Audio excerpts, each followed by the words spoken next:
The Galactic Council chamber was full of light, sound, and voices. Representatives from over 100 alien species sat in their seats, watching the large screen in front of them. On that screen was a simple message from Earth. It said only this: "We are not part of your wars. We are not your enemies. But if you bring harm, we will respond. This is our final warning." The room stayed quiet for a moment. Then, the silence broke. Soft laughter turned into loud jokes. One tall creature with golden skin leaned back in his seat and said, "Is this some kind of joke? They really think they can stop us." His name was Admiral Vuron of the Draconian Empire, and his people were known as one of the strongest in the galaxy. Another alien, short and wide with glowing eyes, said, "They just learned how to build ships. Their space tech is like playing with toys. They don't even have full control over their own moon." More laughter followed. Earth's message was simple and peaceful, but to the Council it sounded like a challenge. Admiral Vuron stood up and spoke loud enough for the Council to hear. "The Draconian Empire will take care of this. Let us send a message back to these Earth humans. They want to act strong. Let them see real power." The other leaders nodded. Some smiled. A few warned against it, saying Earth was strange and too quiet. But no one truly believed Earth could be a problem. Earth was small, young, full of pride, but no history in space battles or galactic politics, and so the decision was made. The Draconian Empire would send its strongest fleet, not just to observe, but to visit Earth's solar system, to show force. No war, they said. Just a reminder that Earth was not in control. Admiral Varan chose his ships carefully. 12 capital ships, 30 support cruisers, thousands of crew, all trained, all confident. It was a display of power, not fear. As the fleet prepared, messages from curious species poured in. Everyone wanted to see how Earth would react. Some expected Earth to beg, others expected Earth to hide. No one expected what happened next, as the fleet entered the edge of Earth's solar system. All eyes in the galaxy watched. News channels played live updates. Council leaders waited for reports. But then, something strange happened. The fleet sent one last message, entering Earth orbit in 3, 2, and then nothing. Silence, don't signals, no images, no calls for help, no sounds of damage, just quiet. At first, it was thought to be a technical glitch. Perhaps the fleet had turned off their systems, or maybe Earth was blocking communication. But minutes turned to hours, then hours to days. Still no contact. The Galactic Council became nervous. They sent small drones to the fleet's last known location. The drones reached the place safely, but they found nothing. Not a single ship, no wreckage, no metal, no energy trails, just open space. The Council ordered deep scans. Still nothing. It was as if the fleet had never been there at all. Admiral Vuron's second-in-command had sent a personal log before entering Earth's space. In that log, he had said, "Humans may speak strongly, but they have nothing to stand on."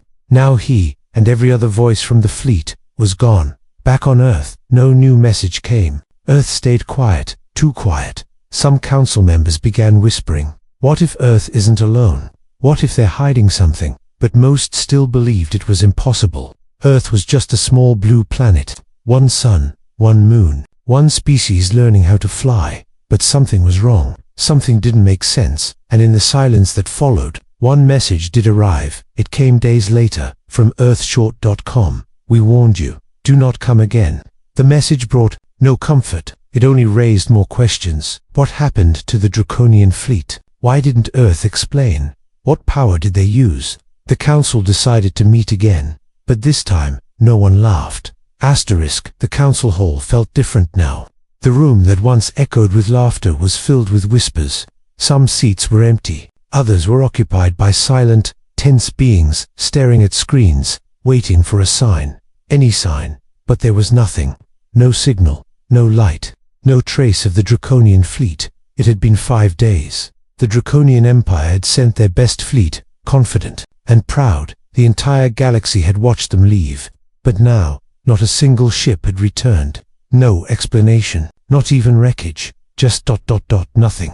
A soft tone broke the quiet. A message had arrived. All eyes turned to the central screen.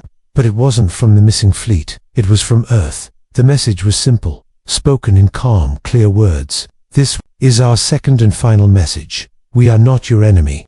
But you ignored our first warning. Do not return." The room went colder. Some leaders demanded action. They said Earth was hiding something. They wanted to send more ships, stronger fleets, faster scouts. But others began to hesitate. A quiet voice spoke from the back of the hall. It was Elder Carroll, a very old and respected member of a peaceful race. He looked tired. "There is no sign of a fight," he said. "No sign of defense weapons, no energy bursts, no debris. Ships don't just disappear." Something else happened. Many listened, but some still refused to believe. A group of experts was sent to analyze the last signals sent by the fleet. They pulled data from satellites and deep-range sensors placed near Earth's system. One by one, the files were opened, and the results were strange. The last recorded image from the lead ship showed Earth from a distance. Blue oceans, white clouds, spinning quietly in space. Then, static. A full second of strange noise, and then ... black. But it was not normal. Static. It had a pattern. The engineers worked for hours trying to break it apart. Finally, a small piece of sound was found within the noise. It wasn't a voice. Not clearly, but something like breathing. Deep, slow, not human, not mechanical. It didn't match any known species. The breathing stopped after a few seconds. Then, silence. Everyone in the council hall heard it, and no one spoke. Later that day, 2 small research ships were sent quietly, without informing the public. They entered the same path the Draconian fleet had taken. Their goal was only to observe from far away. They were expected to return in hours, but only one did. The ship arrived back, but with its lights dimmed and its pilot shaken. He refused to speak at first. Only after several hours in quiet rest did he agree to report. He said this: "We reached the edge of Earth's system. We stayed far. We saw nothing unusual. No ships, no movement. But then ... we saw something. A dark shape across the side of Earth's moon. It didn't move, but it didn't feel like part of the surface." The officials asked him what it was. He said, "I don't know, but it felt like it was watching us." The room was silent again. That same day, a second message was received from Earth, but this time, it wasn't from any government or leader. It came from a small observatory on Earth, speaking freely to the galaxy. The voice was soft. It said, "We don't know what happened to your fleet. We did not do it. But something woke up the day you entered our system. Something we didn't create. We don't understand it either. We only know it listens." The message ended with static. The council couldn't agree on what to do next. Some believed Earth was lying, that they had hidden weapons. Others began to believe the problem wasn't Earth at all, but something near Earth, something waiting, watching. One scientist from a far-off system checked ancient star maps. He looked at Earth's sun, its location, its patterns. His report was short. "Something is strange about Earth's star. The readings are not natural. It gives light, but also something else. Something that doesn't appear on our tools." By the end of the 7th day, the council called for a pause. No more fleets, no more scouts. They decided to wait. But across the galaxy, people whispered about Earth, not because of what Earth had done, but because of what had not been explained. Far beneath the surface of Earth, in a place not shown on any map, a single room glowed softly. The walls were smooth and dark, humming with quiet energy. In the center stood a circular platform, and above it floated something that did not belong to any human machine. It pulsed slowly, like it was breathing. It was not new. It had been buried long before cities, before written language, before humans even knew what stars were. The room had only one visitor, a man in a simple uniform. His name was Dr. Elias Ward, a scientist, but not the kind people saw on television. He worked for a hidden agency few knew about. Even world leaders didn't ask too many questions about this place. That was the agreement. Earth had secrets even its own people didn't fully understand. Dr. Ward walked closer to the platform and tapped a small panel. "Are you awake?" he asked quietly. A voice replied, not with words, but with presence. Something in the room shifted, like the air had become aware. A soft tone echoed inside his head. Not painful, not loud, just ancient. Yes, it wasn't a voice in the usual way. It was more like a thought shaped into sound. Calm, steady, beyond emotion. "The fleet is gone," Dr. Ward said. "I know," the voice replied. They stepped where they were not allowed. Dr. Ward didn't ask what had happened to the fleet. He had learned not to ask certain things. Years ago, he tried. The answers he received made him sit in silence for days. Outside the facility, Earth looked normal. People walked their dogs, cooked dinner, and looked up at the stars with wonder. They didn't know that those same stars had just lost a fleet of ships. In orbit, Earth's satellites showed clear skies, no damage, no signs of struggle. Yet the galaxy was nervous. Observers were pulling back. Traders were rerouting. Even pirate ships avoided Earth's system now. But Earth was not celebrating. There were no speeches, no victory flags, just stillness. In a small meeting room in Geneva, world leaders sat in private. The President of the United States, the Premier of China, the Chancellor of Germany, and others all gathered with quiet voices. "We didn't do it," one leader said. "The world needs to know." Another shook her head. "If we admit we don't know what happened, they'll test us again. They might test us either way," someone else added. But the question hung in the air. Should we speak the truth, or stay silent and let fear do the work? They turned to a man who hadn't spoken yet. General Aldrin, a calm older man with grey eyes. He said only one sentence: "Let them believe what they want." Across the galaxy, debate continued. On a research planet known for studying cosmic patterns, an alien named Tellen was comparing star energy outputs. She wasn't military. She didn't care about politics. She just followed the numbers, and something was wrong. She stared at the data coming from Earth's sun. At first glance, everything looked normal. Light, warmth, magnetic activity typical of a young star. But there was something beneath the light, a second signal, hidden in the brightness, a rhythm, not natural, like it was pulsing in response to something. She checked again. The pattern had started exactly when the Draconian fleet arrived. She ran simulations, then checked historical data. The signal had been there before twice, once, 10,000 years ago, and once before that. Impossible to measure. Her hands trembled as she saved the file, and sent a quiet report to the science division of the council. She added one sentence: "Earth's star may not be a star." Meanwhile, Dr. Ward stood once more before the ancient object deep underground. "Why did you wake up now?" he asked. The presence replied slowly, "Because you were touched by the stars. You asked to be left alone. They did not listen." Dr. Ward stepped back, feeling the air shift again. "What are you?" he whispered. "I am not from here," the voice answered. "But I was placed here. To wait, to protect, until the time comes." "What time?" he asked. The voice gave no answer. The glow dimmed. Above, the sun shone bright over cities and seas. Birds flew, clouds passed, and life moved forward, but far beyond. At the edge of known space, another race was watching Earth. They did not laugh. They did not speak. They simply recorded. And then, they too turned away. A small scout ship drifted quietly near the edge of Earth's solar system. It was sleek, silver, and silent, belonging to a species known for observing rather than acting. Inside the ship, a single pilot sat, his eyes fixed on the blue planet ahead. His name was Saran, and he was not a soldier. He was a recorder of truths, sent not to interfere, but to understand. He had read the reports. A whole fleet gone. Signs of struggle. Earth still turning slowly beneath its clouds, as if nothing had happened. Saran didn't believe in fear. He believed in data, in logic. And what he saw on his screen made no sense. He adjusted his scanners. Every system on the ship was working perfectly. The star known as Sol burned steadily. The moon reflected the sun's light with familiar calm. Earth floated peacefully in the dark, just like thousands of other planets Saran had studied. No strange energy, no broken orbit, no weapons.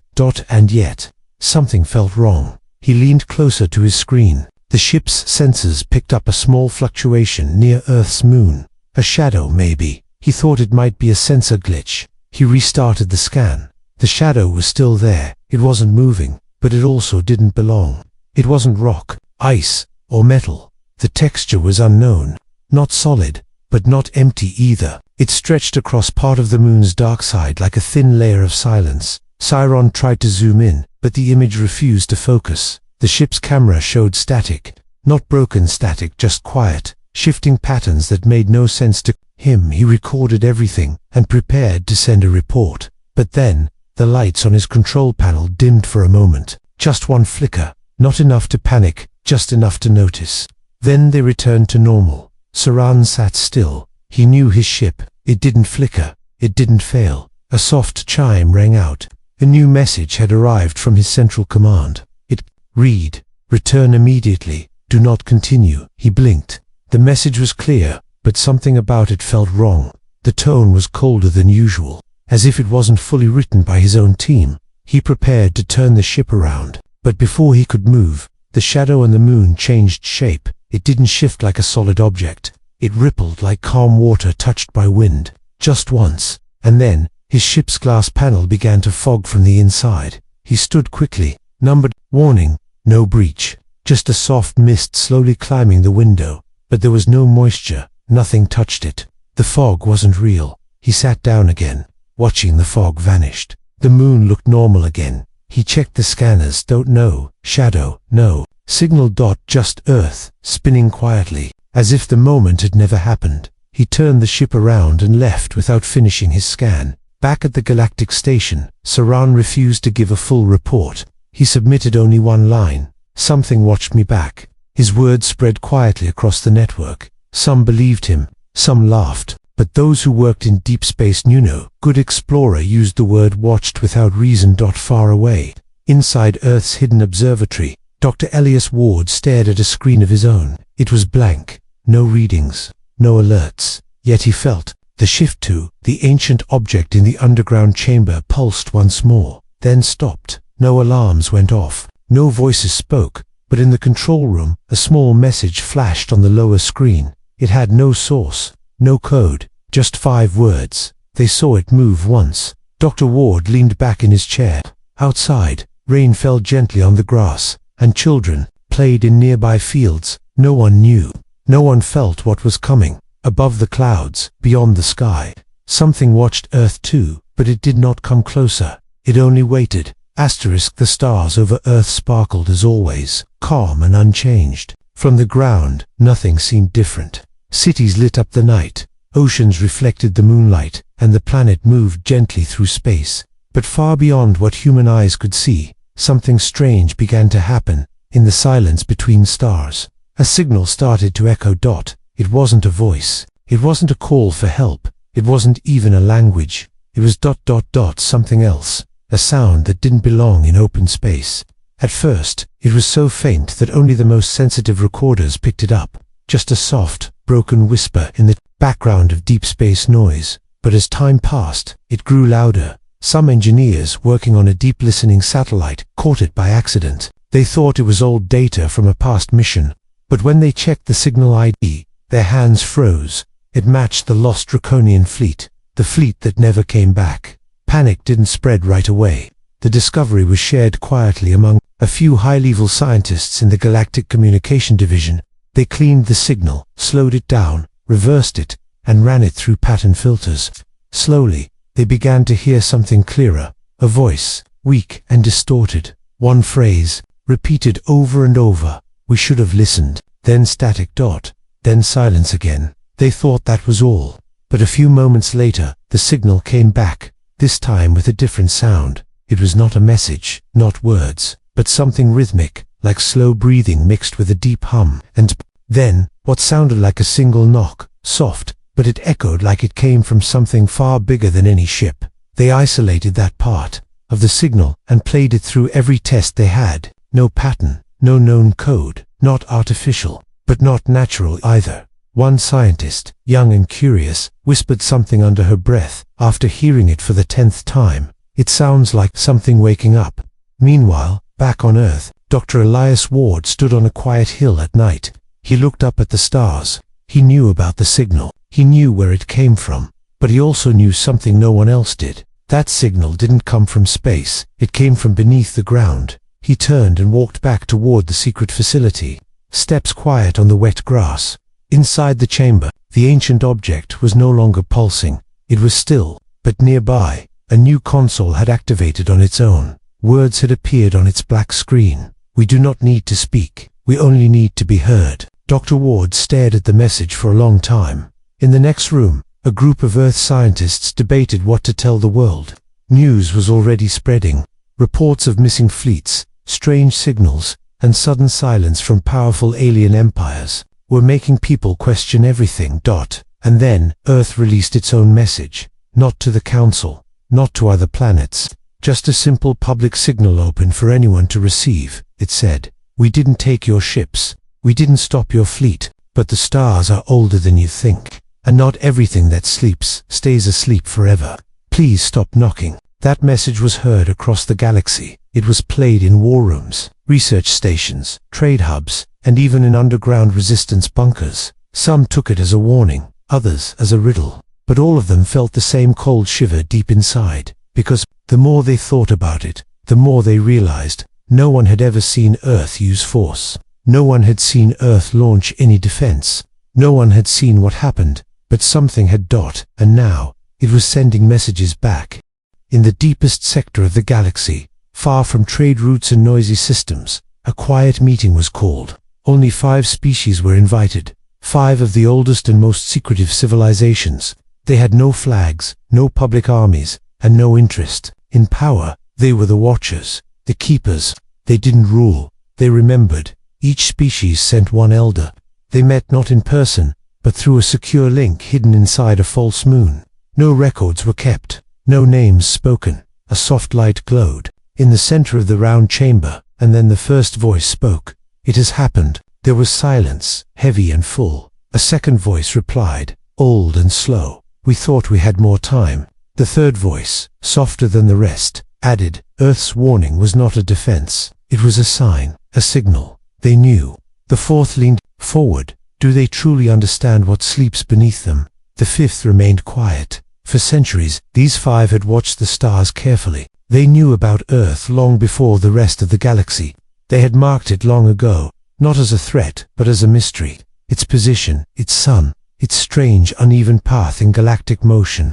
Nothing fit. And then there was the artifact. The fifth voice finally spoke, calm and slow. "The one hidden under their ice has responded." The others listened. It was placed there before them, not by them, not for them, but it chose them. A murmur of concern followed. One of the elders whispered, "Then it has begun." Thousands of years ago, the artifact was believed to be part of an old intelligence system, something older than any species alive. Not a weapon, not a machine, something that watched, that waited, and only responded to those it accepted. When humans began to explore space, the artifact had stayed quiet. But when the fleet entered Earth's orbit, something changed. A silent line had been crossed, not by accident, but by arrogance. One of the elders pulled up a quiet file from an old archive.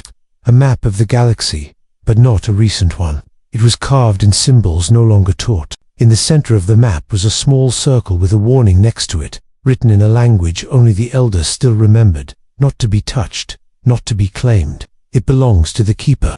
That symbol matched Earth.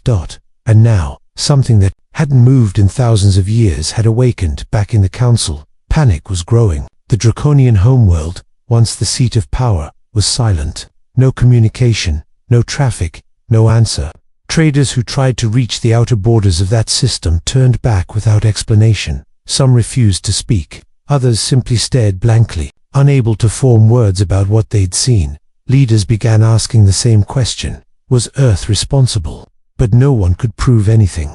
Earth continued to send calm messages, never angry, never proud, always polite, always firm. "We did not act, we only warned. Please stop, let it rest." And that was the part no one understood. What needed to rest? Why was Earth so quiet, so still? On one distant science station, an alien researcher studying ancient cosmic waves noticed a strange pattern in the background of Earth's solar system.